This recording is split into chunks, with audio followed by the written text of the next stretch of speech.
Hello. Today, let's talk 8 things you should never tell your coworkers.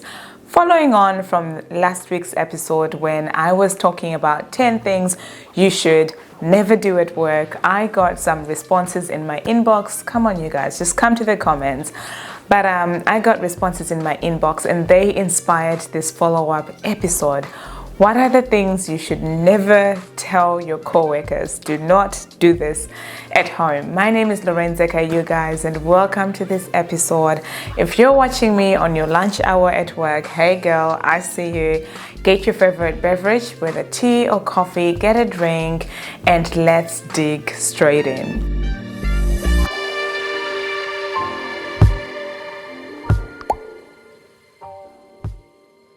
One of my favorite all-time episodes on Netflix, and I am not a TV person, but I fell so much in love with this series, is Superstore. So if you've never watched Superstore, please go look it up.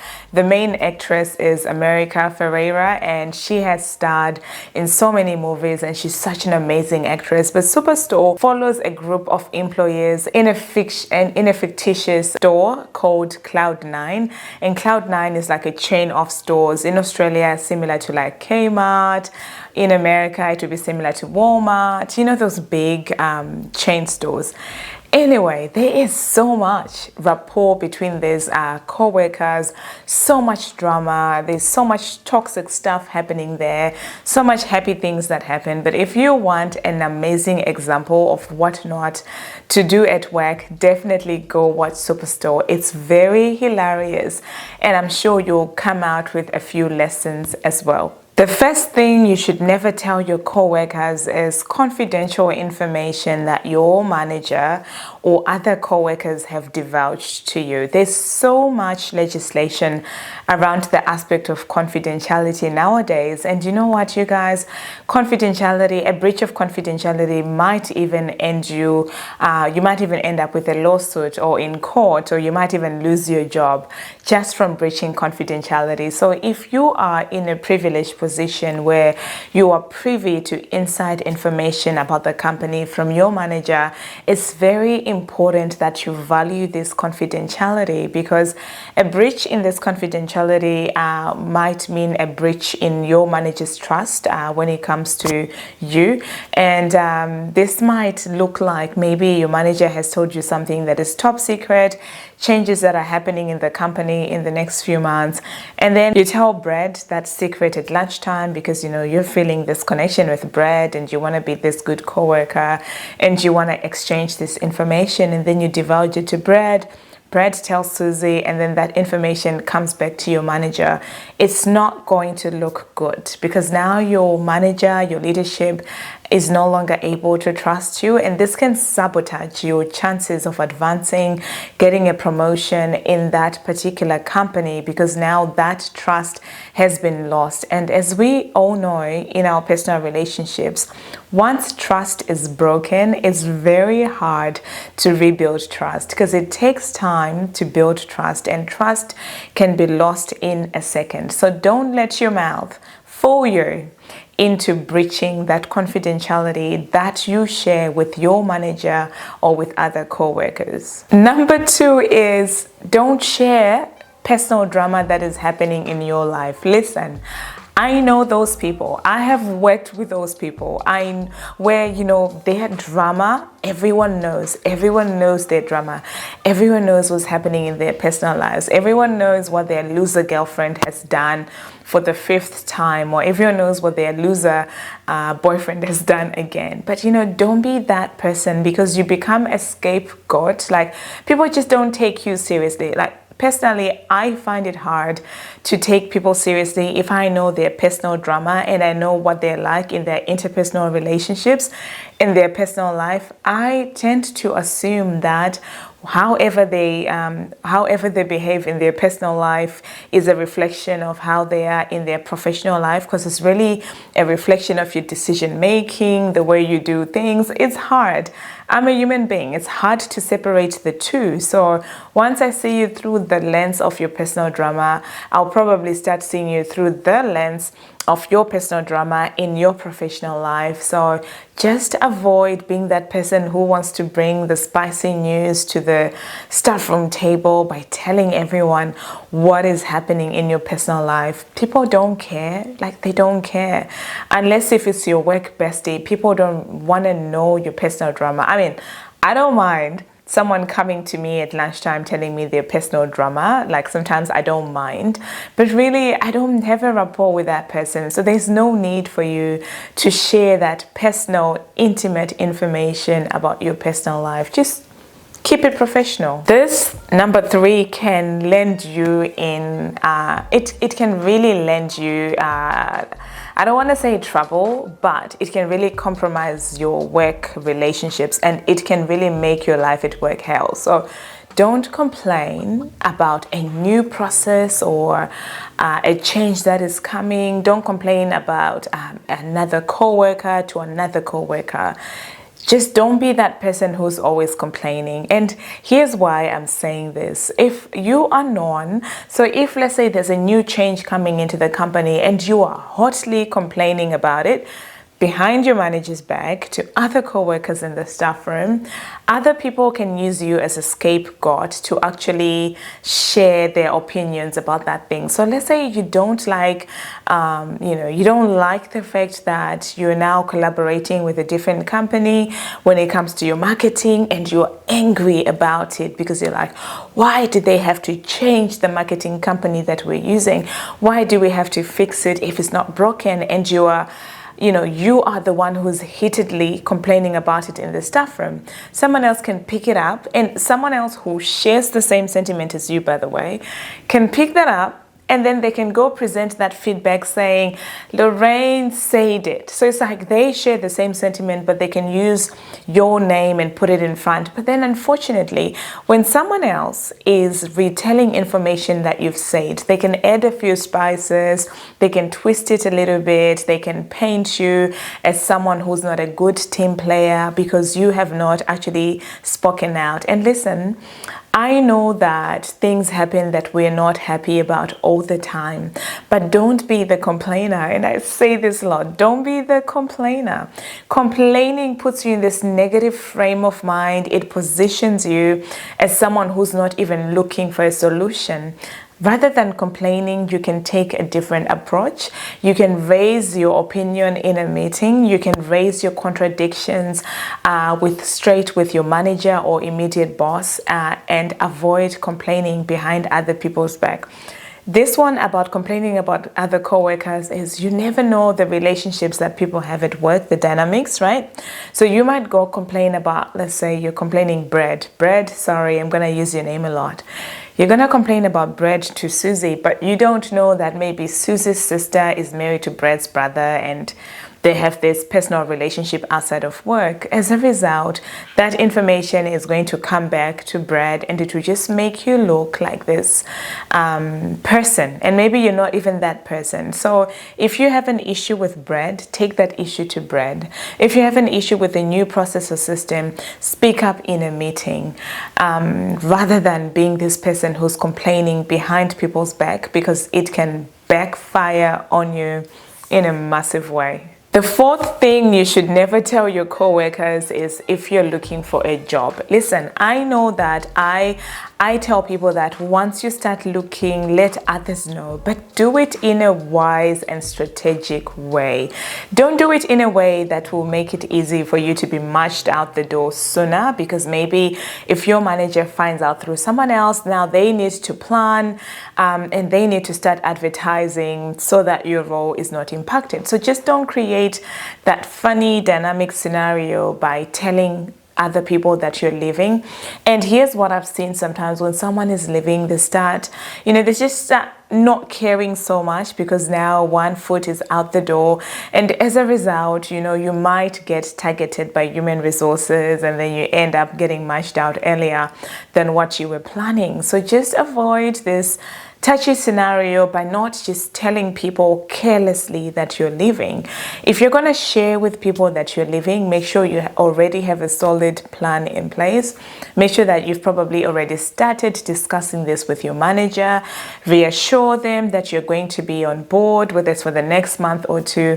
I remember that in a previous key role, when I wanted to resign from the job, I actually had a conversation with my manager because I really wanted to see if there was a different way I could look at things, what were other options that were available. So I shared with my manager, but I wasn't going around telling my co-workers or subordinates that I was leaving. Definitely, I did not do it that way. And I advise you to do the same. Keep it under wraps. Be strategic with who you share, because people have created massive drama by oversharing when they want to leave an organization. Number 5, do not spread gossip. If you take nothing else from this video, take this as one of the most important career advice that anyone can ever give you. Do not spread gossip in your workplace. Don't be that person. We don't trust those people who gossip about other people. So of course, if you have a work bestie, you can talk to them about, like, have you heard this is happening? And listen, I encourage people to know the office politics, but office politics and office gossip are different things altogether. So, and if you want to know the difference, definitely go back and watch that video of last week's episode, 10 things you should never do at work. Gossip is you've had someone talking about how Susie's life is just in shambles at the moment. She's dealing with personal financial problems, and she's really stressed and overwhelmed. And then you take that information that you've had in the grapevine about Susie, and then you take that information to John, and you don't know how valid or true this information about Susie is. Like, what is your intention if you're gossiping about somebody else or sharing other people's personal information? What is your intention? Maybe your intention is to establish a level of relationship with John as a professional relationship, like you want to become closer to him as a co-worker, but really you're achieving the opposite result. People who gossip, people don't take them seriously. And if you become known as someone who gossips, it really sabotages your chances at advancing in your role. So if an opportunity comes up for you to step up, you're unlikely to be picked for that because we don't take you seriously, because that credibility is just not there. The trust is broken because you're someone who cannot keep things in confidence. You spread things about other people. You're also at risk of tarnishing Susie's image based on facts that are not proven or true. And that is just not a good place to be. So do not spread office gossip. The 6th thing you should never tell your co-workers is speaking up about important topics. So if you have a passionate opinion about a group of people, sexuality, gender, politics, religion. So I know I'm Christian, for example, and maybe you might be Muslim and you feel passionately about being Muslim and you think that everyone should be Muslim, right? Be careful and wise about how you actually speak about this, especially when it comes to speaking up about other groups. So let's say if you're Muslim and you are against Christians, for example, then it's not wise for you to go into your workplace speaking against Christians, because there might be Christians in the workplace. There might be people of a different sexual or gender orientation from you. So it's very important that you're not bringing up these heated debates and voicing your opinion in a heated manner. There is a place for you to voice your opinions, but that place is not your workplace. You're not there anyway to tell people what they should believe in or what they should do, by all means, if there's an opportunity for you to share your faith or share what you believe in, definitely do that. But do it in a consensual way where you're not pushing your beliefs and you're not pushing your passions onto another person, because they can take that to mean that you're looking down upon them. They can take it as an attack against a group. They can say that you have said comments that incite hatred or discrimination, or they can even label it a discrimination. And in some instances, people can even say that, oh, someone has said this racist comments or racial comments against me. You really don't want to find yourself in that situation. So be very careful about about the way that you're speaking about important topics, especially if you're passionate about it. Number 7 is prying into people's personal business. What do I mean? You know, those people that are just so friendly, they ask a lot of questions. And you know what? I know that people do this with good intentions. People use questions as a way of establishing intimacy, getting closer to other people. But questions can also be a way of entering into uninvited territory. For example, asking a coworker if she's pregnant, right? So if she's pregnant, then really, is that any of your business? Usually if people are pregnant, they don't want to tell you the moment that they know. They need time to get used to the idea that they are pregnant. They need to plan ahead. The management or the leadership needs to know first that they're pregnant. There's a lot of things that happen behind the scene without you prying and asking that question. And then maybe they've just put on a bit of weight and they're not pregnant. Then what? So don't be that person who wants to incite intimacy and make people feel good by asking inappropriate questions. Unless someone shares with you, it's probably none of your business anyway. The last thing you should never say to your coworker is, if I were you, here's how I would do it, or here's how I would do it. And it reminds me, years ago, this was just between me and my mom. And my mom wanted to help me with something that I was doing. I was doing the laundry, and she's like, Lorraine, if I were you, here's how I would do it.